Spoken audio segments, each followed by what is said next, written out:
ना है दोस्तों, अभी तो शुरुआत हुई है। थकना मना है दोस्तों, अभी तो शुरुआत हुई है। मेहनत करो, मेहनत करो, अभी आपका इम्तिहान बाकी है, अभी आपका इम्तिहान बाकी है। तो आप सभी लोगों का आपका अपना परिवार MR बेस्ट एजुकेशन में स्वागत है। तो आइए आज हम लोग अपने सेशन को आगे बढ़ाते हैं। कल हम लोग देखे थे 2023 के द्वितीय पाली के जो भी वास्तविक संख्या के ऑब्जेक्टिव क्वेश्चन थे, उन सभी प्रश्नों को हम लोग देख चुके थे और समझ चुके थे। आज हम लेकर आए हैं अब 2023 के बाद आज हमारा है 2022। आज हम 2022 के उन सभी क्वेश्चनों को कवर करेंगे जो प्रथम पाली और द्वितीय पाली दोनों के हैं, क्योंकि अब हमको लग रहा है कि अब सभी क्वेश्चन मिक्स हैं।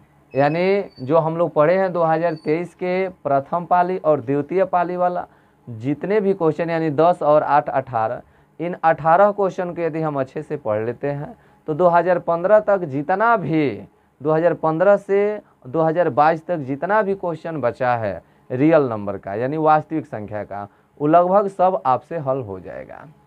तो आज हम लेकर चलते हैं। देखिए थोड़ा थोड़ा आज हम लोग लेकर चलेंगे, ज़्यादा आज समय हम नहीं देने वाले हैं क्योंकि अब लगभग सभी क्वेश्चन रिपीट होने वाले हैं। आज आपको अभी ये वीडियो बंद नहीं करना है कि ये क्वेश्चन तो हमको आ रहा है, इस सोचकर आपको नहीं पढ़ना है, क्योंकि इसी तरह के प्रश्न रहेंगे। ये हम कोई अपने से नहीं पढ़ा रहे हैं, ये सब प्रश्न आपके बोर्ड एग्जाम में पूछा हुआ है। तो इसको आप धैर्य बनाकर देखें, समझें, कुछ नए नए प्रश्न इससे बाहर निकलेंगे। तो चलिए हम लोग शुरू करते हैं। देखिए ये पहला क्वेश्चन जो हम लिए हैं ये 2022 के प्रथम पाली का नहीं है, ये 2022 के द्वितीय पाली का क्वेश्चन लिए हैं। ये क्वेश्चन हमको ऐसा लगा कि सबसे पहले इसी को देखना चाहिए। बहुत ही इम्पोर्टेंट क्वेश्चन है और बहुत ही उलझाने वाला है। देखने में तो लग रहा है कि ये प्रश्न बन ही जाएगा, लेकिन थोड़ा सा मिस्टेक कीजिएगा तो इसको हम गलत कर देंगे, यानी हम क्या आपसे गलत हो जाएगा। थोड़ा सा यदि मिस्टेक कीजिएगा आप लोग तो। देखिए प्रश्न क्या कह रहा है, प्रत्येक परिमेय संख्या होती है, प्रत्येक परिमेय संख्या होती है। देखिए एक प्राकृत संख्या, एक पूर्ण संख्या, एक पूर्णांक संख्या, एक वास्तविक संख्या। इसमें से कौन सा सही उत्तर है? तो ऐसा लगता है कि ये भी सही होगा, ये भी सही होगा, ये भी सही होगा। इनमें से सभी दिया ही नहीं है, ऐसे देखने में लगता है, लेकिन ये सही नहीं है, ये भी सही नहीं है, ये भी सही नहीं है। क्या सही होगा आपका? एक वास्तविक संख्या। प्रत्येक परिमेय संख्या क्या होती है? तो प्रत्येक परिमेय संख्या एक वास्तविक संख्या होती है। अब यहाँ कोई पूछेगा कि प्रत्येक परिमेय संख्या एक प्राकृत संख्या भी होती है। नहीं, प्रत्येक परिमेय संख्या प्राकृत संख्या नहीं हो सकती है। हाँ, प्राकृत संख्या परिमेय संख्या होती है। प्रत्येक प्राकृत संख्या एक परिमेय संख्या होती है, लेकिन प्रत्येक परिमेय संख्या एक प्राकृत संख्या नहीं होती है, क्योंकि प्राकृत संख्या आप जानते हैं गिनती की संख्याएं हैं जो 1 से शुरू होता है और अनंतों तक जाता है। ये आपका प्राकृतिक संख्याएं हैं। तो प्रत्येक प्राकृत संख्या परिमेय संख्या होती है, लेकिन प्रत्येक परिमेय संख्या एक प्राकृत संख्या नहीं होती है। क्योंकि कल हम एक क्वेश्चन दिए थे कि बताइए 0.3 के ऊपर रेकरिंग है, इसको P/Q के रूप में लिखें। तो इसको हम लिखते हैं 3 और 1 पर रेकरिंग है तो नीचे 9, यानी 3 एकम 3 तितिरिका 9 यानी 1/3। यानी इसको P/Q के रूप में लिखेंगे तो ये 1/3 होगा। तो ये ज़रा बताइए, ये प्रत्येक परिमेय संख्या, ये भी तो एक परिमेय संख्या ही है ना। तो क्या प्रत्येक परिमेय संख्या एक प्राकृत संख्या हो सकती है? क्या ये 1/3 प्राकृत संख्या है? नहीं है, लेकिन ये परिमेय संख्या है। यहीं अगर बोलते ये 4, 8, 10, 20, 25, 30 यानी गिनती की कोई भी संख्या लेंगे वो सब प्राकृत संख्या है। तो प्रत्येक प्राकृत संख्या परिमेय संख्या होती है, लेकिन प्रत्येक कह रहा है, प्रत्येक माने हर परिमेय संख्या क्या प्राकृत संख्या होगी? तो ये कहना सही नहीं होगा, इसलिए हमारा उत्तर गलत है। उसी तरह एक पूर्ण संख्या, प्रत्येक की बात कर रहा है, प्रत्येक। परिमेय संख्या पूर्ण संख्या होती है, प्राकृत संख्या भी होती है, पूर्णांक, लेकिन प्रत्येक कह रहा है कि प्रत्येक परिमेय संख्या, प्रत्येक परिमेय संख्या आपका प्राकृत संख्या नहीं होगा, ना ही पूर्ण संख्या होगा, ना ही पूर्णांक संख्या होगा, क्या होगा, वास्तविक संख्या होगा। क्यों? क्योंकि वास्तविक संख्या का आप परिभाषा पढ़ते हैं कि परिमेय और अपरिमेय संख्याओं का समुच्चय। तो परिमेय और अपरिमेय में जब घुसेंगे तो पूर्ण संख्या, पूर्णांक संख्या, प्राकृत संख्या, सभी संख्याएं उसमें शामिल हो जाती हैं। इसलिए हम बोलेंगे प्रत्येक परिमेय संख्या एक वास्तविक संख्या होती है। तो इसका सही जवाब आपका क्या होगा, ऑप्शन नंबर डी होगा। ठीक है, एकदम थकना मना है दोस्तों, बिना थके एकदम मेहनत करते रहना है। तो ये क्वेश्चन समझ में आया, बहुत ही इंपॉर्टेंट क्वेश्चन है। चलिए अब हम लोग चलते हैं क्वेश्चन नंबर 2 पर। देखिए अब 2022 के प्रथम पाली में हम लोग चल रहे हैं। अब लगभग सब प्रश्न आप थोड़ा थोड़ा देखते जाइए। कल के वीडियो आप लोग देखे होंगे तो लगभग सभी क्वेश्चन आप टच कर पाएंगे। जैसे देखिए क्वेश्चन नंबर अगर देखेंगे, अगर क्वेश्चन पेपर के हिसाब से चलेंगे तो ये 21 नंबर पर दिया है वास्तविक संख्या से प्रश्न। 21, 22, 23, 24, 25, 26, 27, 28, 29, 30, यानी लगातार ये 10 गो क्वेश्चन आपका दिया है 2022 के प्रथम पाली में वो वास्तविक संख्या से। तो देखिए पहला क्वेश्चन क्या है, कह रहा है कि निम्नलिखित में कौन सी सबसे छोटी प्राकृत संख्या है। हम ज़्यादा लिखेंगे नहीं, सुनकर आप काम चलाएंगे। कह रहा है कि कौन सी सबसे छोटी प्राकृत संख्या है। तो छोटी प्राकृत संख्या ऑप्शन में दिया है 0, बी में दिया है आपका -1, सी में दिया है आपका 1 और डी में आपका दिया है 2। तो आप सभी लोग जानते हैं सबसे छोटी प्राकृत संख्या, तो गिनती की संख्याओं में सबसे छोटी कौन है, तो ये आपका 1, यानी 1 जो है सबसे छोटी प्राकृत संख्या होती है। ये 0 पर मत मारिएगा, बहुत से बच्चे 0 पर भी मारकर आ जाते हैं, ये गलत है। ये पूर्ण संख्या का शुरुआत जो होता है 0 से होता है, प्राकृत संख्या का शुरुआत नहीं होता है। तो सबसे छोटी प्राकृत संख्या क्या होगा, 1 होगा। चलिए अगला क्वेश्चन पर हम लोग चलते हैं। तीसरा प्रश्न आपका है, निम्न में से कौन सी परिमेय संख्या है। आपको बताना है परिमेय संख्या, निम्न में से कौन, निम्न में से कौन, निम्न में से कौन परिमेय संख्या है। ऑप्शन में दिया है, ए में दिया है √25 है, बी में दिया है √5 है, सी में दिया है 1/√2 है, डी में दिया है √3 प्लस √3 दिया है। इसमें बताना है परिमेय संख्या।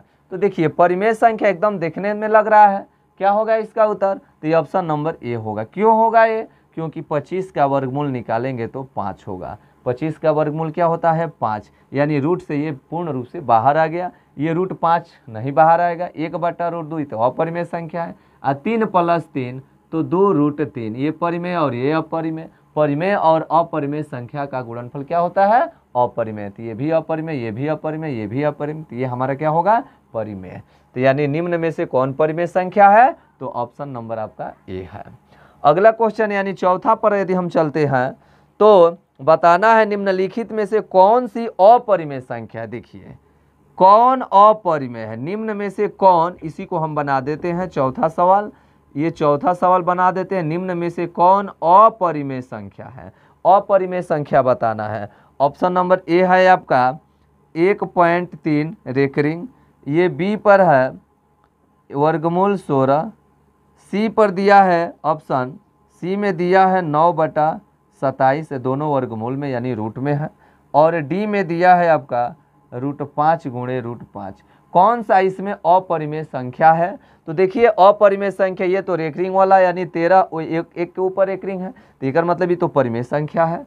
ये आपका 16 का वर्गमूल 4 हो जाता है, तो ये भी परिमेय संख्या है।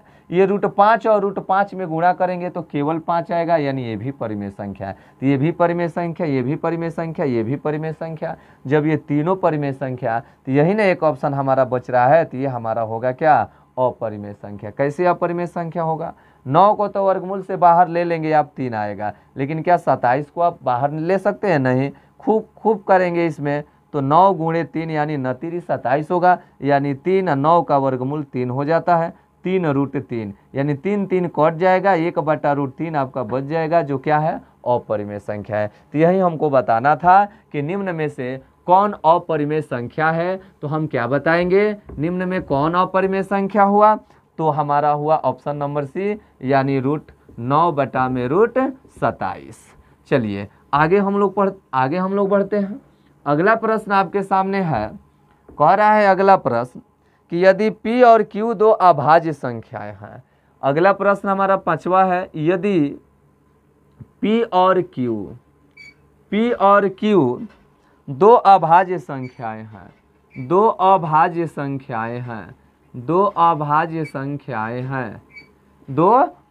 संख्याएं हैं, तो इनका मसह क्या होगा, तो उनका मसह निकालना है, मसह यानी HCF निकालना है, हाईएस्ट कॉमन फैक्टर निकालना है, यानी P और Q दो अभाज्य संख्याएं हैं। अभाज्य संख्या हम किसे कहते हैं, वैसी संख्याएं जिनके गुणनखंडों की संख्या 2 हो, यानी जो केवल 2 संख्या से कटे, एक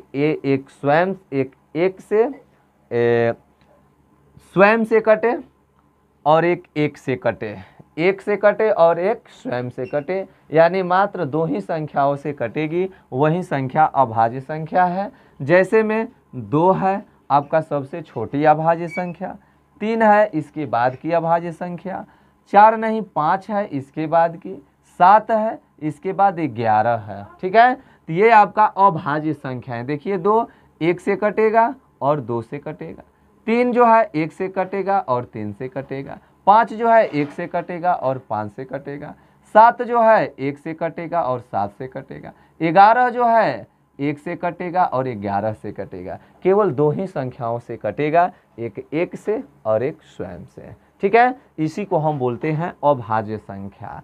तो कह रहा है कि P और Q दो अभाज्य संख्याएं हैं, तो उसका ACF निकाल लीजिए। तो ये 2 और 3 ले लीजिए, इसको P मान लीजिए, इसको Q मान लीजिए, इसका ACF निकाल दीजिए। देखिए इसका ACF क्या आएगा, 1 आएगा, निकाल कर देख लीजिए। 2 और 3 तो 2 एकम 2, 1 बचा, 2 से कटाइए, ऊपर से 2 उतार दीजिए, कट गया, तो ये आपका 1 हो गया। कोई भी 2 संख्या इसमें से ले लीजिए, ऐसा नहीं है कि इन्हीं दोगों का निकालिएगा तो 1 आएगा, कोई भी इसमें से 2 अभाज्य संख्या आप ले सकते हैं। जैसे 2 और 3 लिए, 3 और 5 लेकर देख लीजिए, तो 3 एकम 3, 2 ऊपर से उतरा 3, 2 एकम 2, निकालने आता है ना जी। यहाँ 1 बच गया, 1 को घेरिएगा, ऊपर से 2 उतारिएगा, देखिए 2 बार में कट जाएगा। क्या 1 आया कि नहीं आया। आप किसी भी 2 अभाज्य संख्या को लेकर चलेंगे तो उसका ACF निकालिएगा तो क्या आएगा, 1 आएगा। ऑप्शन में आपका दिया है, पहले ही दिया है, A में दिया है 1, B में दिया है 2, C में दिया है 3 और D में दिया है 0। तो इसका सही आंसर क्या हो जाएगा,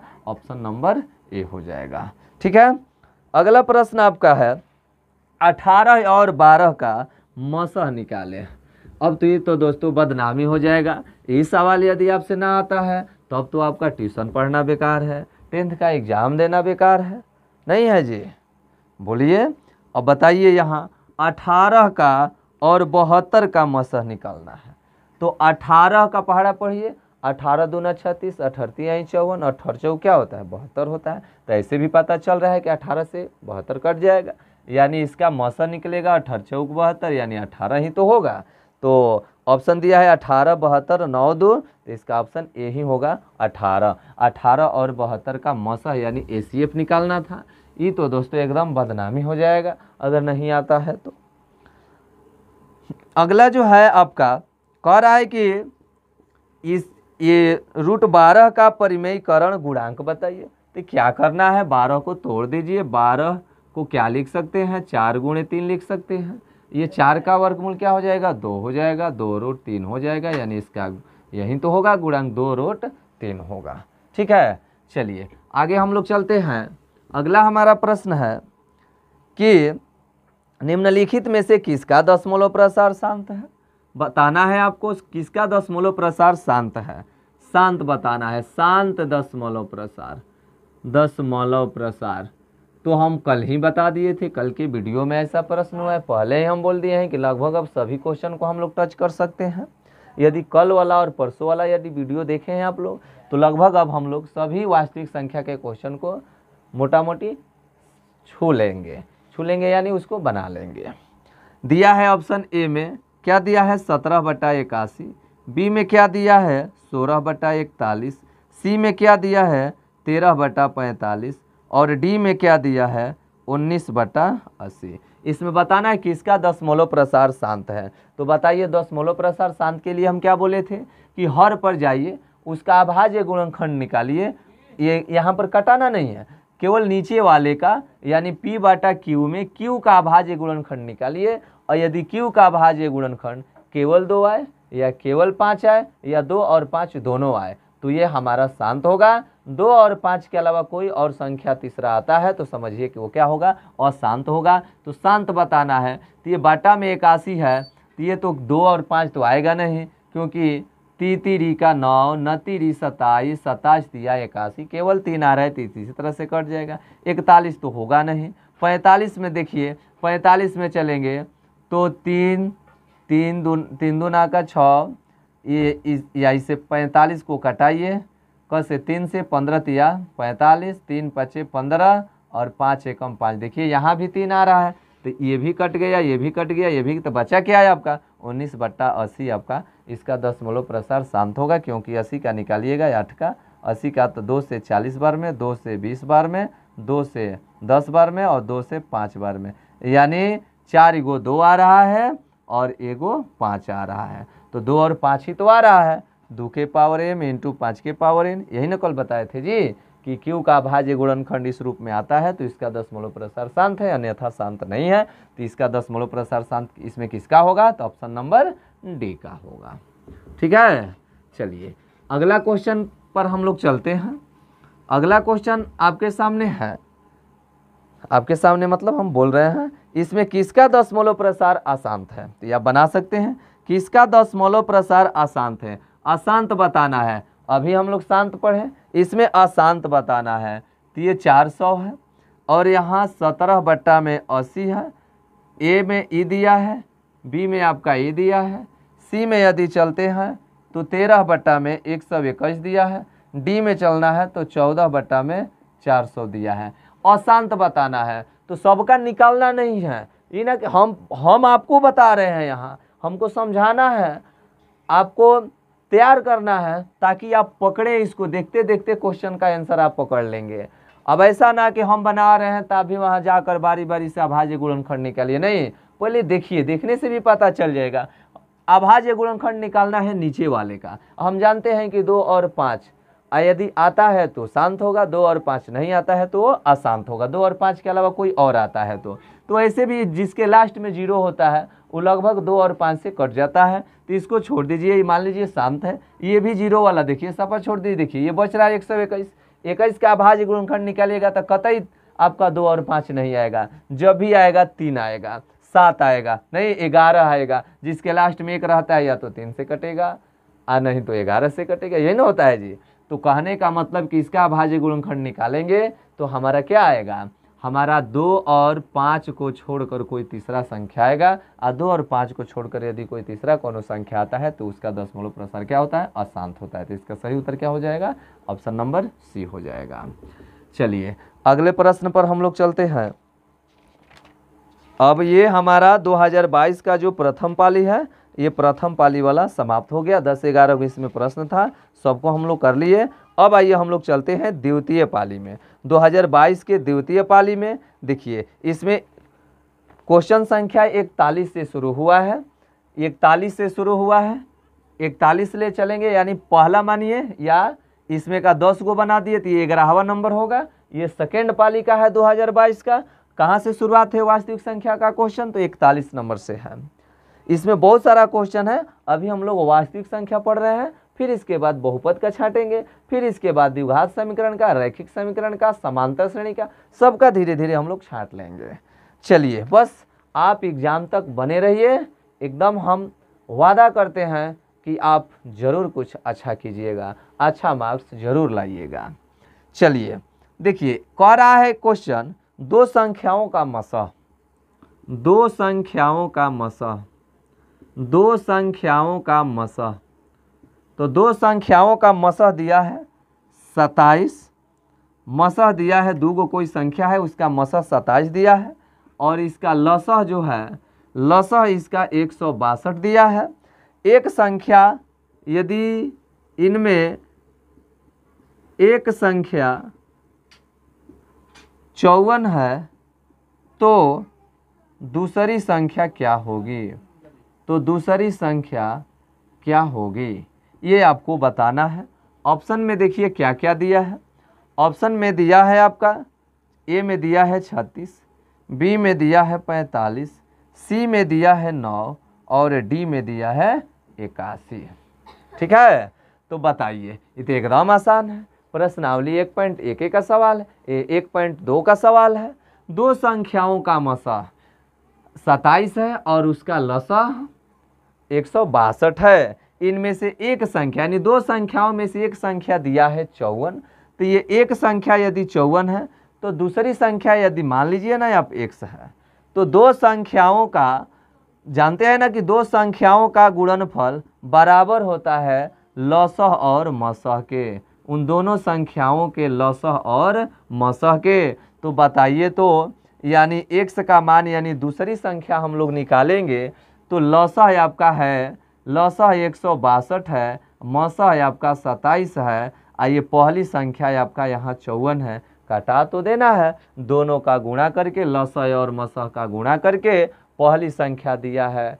दूसरी संख्या निकालना है तो पहली संख्या से भागा दीजिए, अगर पहली संख्या निकालना होता तो दूसरी संख्या से भागा देते, बात तो वही है। तो कटा दीजिए, 27 से कम 27, 27 दूना का 54 और 2 से कटा दीजिए, 2 8 16 और 2 एकम 2, यानी आपका आ गया 81। ऑप्शन नंबर डी आपके सामने दिखाई दे रहा होगा। ये हमारा हुआ। अगला प्रश्न आपका है, देखिए एकदम सिंपल ऐसा क्वेश्चन बना रहे हैं, आप लगेगा कि आप बोलेंगे कि सर खिलवाड़ कर रहे हैं क्या, ये पढ़ा रहे हैं कि खिलवाड़ कर रहे हैं, लेकिन हम खिलवाड़ नहीं कर रहे हैं। इसी तरह का क्वेश्चन पूछा हुआ है, आपको लग रहा होगा कि कितना सिंपल है, लेकिन जब बोर्ड एग्जाम में बैठते हैं ना तो इस तरह का आसान से आसान क्वेश्चन बनाने में हम नाकामयाब हो जाते हैं, यानी गलती कर बैठते हैं जल्दीबाजी में। तो बस जल्दीबाजी नहीं करना है, ये आसान क्वेश्चन नहीं है। अगर आसान क्वेश्चन होता तो बिहार बोर्ड ऐसे ही आपको दे देता, नहीं, ये जानता है बिहार बोर्ड की बच्चे जल्दीबाजी में गलती ज़्यादा करता है, इसीलिए क्वेश्चन का पैटर्न इस तरह का रखता है। चलिए अगला प्रश्न आप लोग देखिए। अगला प्रश्न आपके सामने है, देखिए कितना आसान है, 12, 15 और 21 का मसह निकालें। इसका मसह पूछ रहा है, मसह ज्ञात करें, तो मसह निकालिए। ऑप्शन दिया है आपका, ऑप्शन से भी बनाया जा सकता है, ये नहीं कि पूरा एकदम विधिवत बनाना है। ऑप्शन ए में 3 दिया है, बी में आपका 5 दिया है, सी में आपका 7 दिया है और डी में आपका 2 दिया है। तो 3 से देखिए मसह है तो सबसे पूरा पूरा कट जाए, तो देखिए 3 से यदि कट रहा है, 3 चौका 12, 3 5 15, 3 7 21, ठीक है, ये हो सकता है। आगे देखते हैं, 5 से 5 यानी 15 नहीं कटेगा, खत्म। 7 से 17 21 नहीं कटेगा, 2 से 12 नहीं कटेगा, यानी 3 एक ऐसी संख्या है जो सबको कॉमन के रूप में फैक्टराइज कर रही है, यानी काट रही है। तो हमारा 12, 15 और 21 का मसह क्या होगा, 3 होगा। देखिए तो ऑप्शन से पकड़ लिया कि नहीं। अब आप क्या करेंगे, 12 का भाज्य गुणनखंड निकालेंगे, 2 दूना 4, 4 यानी 12, फिर 15 का निकालिएगा 3 गुणे 5, फिर 21 का निकालिएगा 3 गुणे 7, और फिर तीनों में 3 कॉमन है तो 3 मारिएगा। समय खींचेगा नहीं, अगर बड़ा बड़ा संख्या दिया है तो ऐसे करेंगे, और नहीं तो आप भाग विधि का प्रयोग करेंगे। 12, 15, 12 एकम 12, 3 ये 12, 3 चौका 12, 3 से कट गया, फिर 3 से ये 21 को लेकर चलेंगे, 3 7 21। जैसे आप बनाइए इस तरह से हम आसानी से हम पकड़ सकते हैं। चलिए आगे हम लोग देखते हैं। बढ़ना है हमको, आगे बढ़ना है।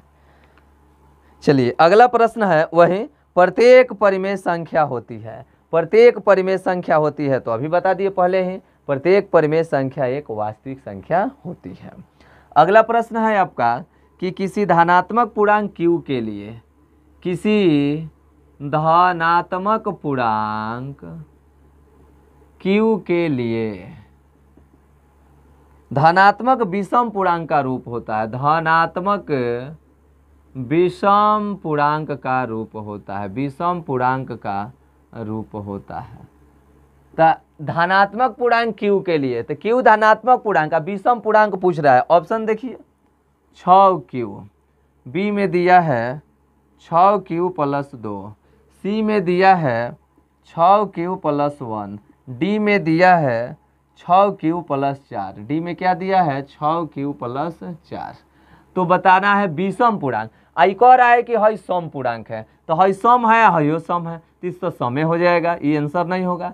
ये आपका सम है, सम है, सम जोड़ेंगे तो समय हो जाएगा, ये भी आपका आंसर नहीं होगा। ये सम पूर्णांक है, ये सम पूर्णांक है, गुणा करेंगे तो समय होगा। अच्छा देखिए सम में यहाँ एक विषम है, तो सम में विषम जोड़ते हैं तो विषम होता है ना, ये हमारा आंसर सही होगा। देखिए सम सम, ये भी सम थी, तो सब सम है, तो सम सम सम बताना क्या है, विषम बताना है। तो यहाँ विषम क्या दिखाई दे रहा है, एक दिखाई दे रहा है। एकदम सिंपल क्वेश्चन है। चलिए अगला प्रश्न पर हम लोग चलते हैं। अगला कह रहा है कि 22/7 है, 22/7 है। देखिए ये फंसाता है क्वेश्चन, 22/7 है, क्या है, ए में दिया है परिमेय संख्या, परिमेय संख्या, बी में दिया है अपरिमेय संख्या, अपरिमेय संख्या, सी में दिया है पूर्णांक संख्या, सी में क्या दिया है पूर्णांक संख्या, और डी में दिया है इनमें से कोई नहीं, इनमें से कोई नहीं। तो आप बताइए तो 22/7 क्या है, तो 22/7 एक परिमेय संख्या है, क्योंकि इसे हम p/q के रूप में लिख सकते हैं, जहां p और q पूर्णांक है और q का मान 0 नहीं है। इसलिए हम इसको क्या बोलेंगे, हम इसको बोलेंगे क्या, हम इसको बोलेंगे परिमेय संख्या। 22/7 क्या है, तो परिमेय संख्या है। फंसाता कहाँ है, कभी कभी देता है 22/7 यानी पाई का मान होता है ना, तो पाई पूछ देगा, पाई क्या है, पाई है, तो पाई क्या है, तो पाई कहेगा तो हम मारेंगे अपरिमेय संख्या, पाई कहेगा तो हम मारेंगे अपरिमेय संख्या, और यह पाई का मान यदि 22/7 देता है तो हम मारेंगे इसको क्या, परिमेय संख्या। इस बात पर थोड़ा ध्यान देंगे, पाई अपरिमेय और पाई का मान जो 22/7 दिया ही क्या होता है, परिमेय संख्या होता है। ठीक है। चलिए अगला प्रश्न आपके सामने है एल्गोरिथम वाला, जो हम लोग कल बनाए थे, इस पर भी एक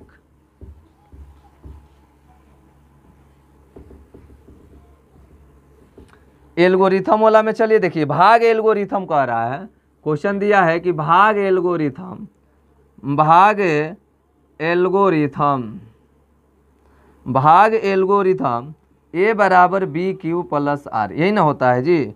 a का मान दिया है आपका 37, b का मान आपका दिया है 4, r का मान आपका दिया है 1, तो q बराबर व्हाट, कुछ नहीं करना है, मान बैठा देना है, bq + r में मान बैठाइए। a का मान 37 है, b का मान 4 है, q का मान निकालना है, r का मान आपका 1 है। तो ये प्लस में 1 है, इधर आएगा तो क्या हो जाएगा माइनस में, तो 37 में से 1 जाएगा, क्या हो जाएगा, यहाँ 36 लिख देते हैं। ये 4q, q का मान निकालिएगा तो 4 इधर भागा में, 4 9 36, यानी q का मान आपका क्या हो जाएगा 9 हो जाएगा, q का मान क्या हो जाएगा 9 हो जाएगा। ऑप्शन में दिया है, पहले ही ऑप्शन में दिया है 9, दूसरा में दिया है 8, तीसरा में दिया है 10, तो हमारा ऑप्शन नंबर ए होगा। ये बहुत अगला प्रश्न जो है, यानी इसमें चलेंगे तो क्वेश्चन नंबर 72 में दिया है, और ये हम लोगों का लगभग 14वां प्रश्न होगा। 156 के अभाज्य गुणनखंड, ये तो कल बना था 192 के अभाज्य गुणनखंड में 3 का घात कितना होगा, 2 का घात कितना होगा। उसी तरह दिया है 156 के अभाज्य गुणनखंड में 2 का घातांक क्या होगा। इसको कटाना है और कटा कर देख लेना है कि 2 क बार आ रहा है, 4 बार होगा तो 4, 5 बार होगा तो 5। ये सवाल हम लोग बना चुके हैं। आगे जो है, इनमें कौन अपरिमेय संख्या नहीं है। हाँ, इसको थोड़ा देखेंगे। अपरिमेय संख्या नहीं है, अपरिमेय संख्या नहीं है। ए में दिया है आपका 2√3, बी में दिया है आपका 5 - √3, सी में दिया है आपका √3/√5, और डी में दिया है आपका √12/√3। इसमें कौन अपरिमेय संख्या नहीं है। अपरिमेय संख्या नहीं है, इसका मतलब परिमेय संख्या है। एमा खोजना है कौन परिमेय संख्या है। अपरिमेय संख्या नहीं है पूछना है, तो हई बताए तो परिमेय और अपरिमेय का योगफल क्या होता है, अपरिमेय। तो हई तो अपरिमेय हो गया, कह रहा है कि अपरिमेय नहीं है बताना है। ये देखिए आपका परिमेय है और ये अपरिमेय है, तो एक मतलब यह आपका क्या हो जाएगा, अपरिमेय हो जाएगा। परिमेय और अपरिमेय संख्या को जोड़िएगा, अपरिमेय घटाइएगा तो वो अपरिमेय, अब भागा कीजिएगा तो वो अपरिमेय। तो बताइए तो सब तीनों तो है अपरिमेय हो गया, तो है ना एगो बचा। तो समझ में आए तो वो, ना समझ में आए तो वो, ये आपका आंसर हो जाएगा। ये आपका क्या है, अपरिमेय नहीं है। क्यों अपरिमेय नहीं है, क्योंकि हम 12 को लिख सकते हैं 4 गुणे 3 और बटा में √3, तो ये 4 बहरी आ जाएगा 2 और √3 का नहीं तो √3 और बटा में √3 खत्म, बच गया केवल आपका 2। तो यानी हम बोलेंगे कि 2 जो है अपरिमेय संख्या नहीं है, यानी कैसी संख्या है, परिमेय संख्या है। ठीक है, चलिए अगला प्रश्न थोड़ा ये इम्पोर्टेंट है, इसको देखेंगे। क्यों देखेंगे, क्योंकि इस पर हम सवाल पहला दिन यानी परसों के क्लास में हम इसको बताए हैं। देखिए फिर रिपीट किया है, 0.105 का p बटा में 2 के पावर n गुणे 5 के पावर m का रूप निम्न में होगा। माने इसको इस रूप में लिखना है। ऑप्शन दिया है ए में क्या, 12 बटा में 2 के पावर 4 गुणे 5 के पावर 0, बी में 21 बटा में 2 के पावर 3 गुणे 5 के पावर 2, सी में दिया है 21 बटा 2 के पावर 3 और गुणे 5 के पावर 3, दिखाई दे रहा है ना नीचे वाला, 2 के पावर 3 गुणे 5 के पावर 3, और डी जो है इनमें से कोई नहीं, तो इसको छोड़ देते हैं। ये तीनों ऑप्शन आपको देखना है कौन सही होगा। तो हम क्या बताए थे, हम बताए थे कि इसको तोड़िए, ये 0.105 दशमलव को हटाइएगा तो 105 बटा में क्या आ जाएगा, 1000 आ जाएगा। तो बताइए 105 बटा में 1000। अब हम देख रहे हैं कि 105 तो ऊपर कहीं नहीं है, नहीं ना है, हाँ, लेकिन देखिए इसका 21 पाँचे 105 होता है, 21 पाँचे 105, यानी 5 से कटाया है, 5 से कटाया है। देखिए ऑप्शन से भी हम लोग बनाएंगे, ऐसा नहीं कि एकदम बेसिक से बनाना शुरू कर देना है, ऑप्शन पकड़ना है, इस पर भी ध्यान रखना है। ठीक है ना, हम यहाँ आपको समझा रहे हैं बेसिक से, आपको वहाँ तुरंत पकड़ना है, ज़्यादा समय नहीं देना है। तो देखिए क्या करेंगे, 105 तो 12 तो होगा नहीं, 21 पाँचे 105 हो सकता है। फिर एक देखिए तो है तो ऑप्शन खत्म हो गया, ये 2 गो बच रहा है, इन्हीं दोनों में से कोई हो सकता है। तो 21 पाँचे तो 5 से कटा दीजिए, 5 दूना का 10, 5 एकम 5, तो 5 से नीचे वाला भी कटाइए, 5 दूना का 10 और ये 0, यानी 21 ऊपर है 21 नीचे, यानी ये 200 देखना है। तो 200 देखिए तो यहाँ 2 का पावर 3, तो 2 का पावर 3 का मतलब 2 गुणे 2 गुणे 2, 2 दूना का 4, 4 दूना का 8, अब 5 का पावर 2 यानी 5 के पावर 2 का मतलब 5 गुणे 5 यानी 50 25, 50 25, और ये 2 दूना का 4, 4 दूना का 8, तो 25 चौका क्या होता है, 100 होता है। तो 25 चौका 100 और फिर 25 चौका 100, यानी 8 बार पढ़ेंगे तो 200 आ जाएगा कि नहीं आ जाएगा। कहने का मतलब हमारा ऑप्शन नंबर क्या होगा, बी होगा। ठीक है, तो ये हमारा हो गया। अगला प्रश्न जो है, निम्न में कौन परिमेय संख्या है, इसमें बताना है कौन परिमेय संख्या। देखिए एक ही क्वेश्चन को बार बार रिपीट किया है, थोड़ा इधर उधर करके आपको फंसा रहा है, थोड़ा सा चेंजिंग कर रहा है, नहीं तो एक ही वैरायटी पर कई गो प्रश्न दिया है, फिर भी बच्चे लोग छोड़ देते हैं, नहीं बन पाता है। आप लोग ऐसा गलती ना कीजिएगा।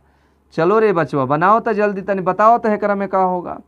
4 + √7 ए में है, बी में जो है 10 + √100, सी में जो है 2 + √3 और डी में जो है 5 + √5। बताना है का कौन परिमेय संख्या है एमा। तो है तो अपरिमेय है, इधर पता चल रहा है, रूट बहरी जाएगा नहीं साथ। ये देखिए यहाँ पर 10 + 100 का वर्गमूल 10, तो 10 10 क्या होता है, 10 10 20 होता है, 10 10 आपका क्या होता है, 20 होता है। तो यही तो है आपका परिमेय संख्या, ये अपरिमेय है, ये भी आपका अपरिमेय है। इस तरह किसका दशमलव प्रसार शांत है, तो ये शांत वाला तो आपसे बन ही जाएगा। तो अगला है, अगला तो हमको लग रहा है कि अब सब बनिए जाएगा। आपके लिए एक क्वेश्चन है, HW दे रहे हैं, यानी कमेंट में इसका उत्तर जरूर बताइएगा। ये आपका 2022 के प्रथम पाली और द्वितीय पाली में जो भी वास्तविक संख्या का प्रश्न था, हम सब आपके सामने रख दिए, आप देखें समझें। अब एक क्वेश्चन आपके सामने लिए है, 2 धन पूर्णांक दिया है, 2 धन पूर्णांकों, इसका कमेंट में आंसर बताना है। 2 धन पूर्णांकों ए और बी के लिए, ए और बी के लिए मसह यानी ए बी का मसह गुणे ए बी का लसह, ठीक है, और बाटा में ए बी बराबर होगा, ए बी बराबर होगा, कावन ची के बराबर होगा, ए में दिया है 1 के बराबर होगा, बी में दिया है 2 के बराबर होगा, सी में दिया है 0 के बराबर होगा, और डी में दिया है ए प्लस बी के बराबर होगा। ये कमेंट में बताना है कि ये क्वेश्चन आखिरी क्वेश्चन है, इसका जवाब आपको देना है कि इसका आंसर क्या होगा, 1 2 0 ए प्लस बी। आप ए बी सी डी भी लिख सकते हैं, या 1 आएगा तो 1 लिख सकते हैं, 2 आएगा तो 2 लिखिए, 0 आ रहा है तो 0 लिखिए, ए प्लस बी आ रहा है तो ए प्लस बी लिखिए। तो आज का सेशन हम यहीं पर समाप्त करते हैं, यानी 2022 का आज प्रथम पाली और सेकेंड पाली का समाप्त होता है। अब हम लोग अगले दिन मिलते हैं 2018, कल हम लोग 2018 और 2017 दोनों का देख लेंगे, क्योंकि अब हमको नहीं लग रहा है कि कुछ नया क्वेश्चन मिलेगा, 2 4 5 प्रश्न नए मिलेंगे, तो कल हम उसको कवर करेंगे। प्रयास करेंगे कि कल सब समाप्त कर दिया जाए वास्तविक संख्या का, और अगले दिन से हम लोग यानी कल मानकर चलिए कि कल भर और हमारा वास्तविक संख्या चलेगा। ठीक है, मिलते हैं हम लोग कल।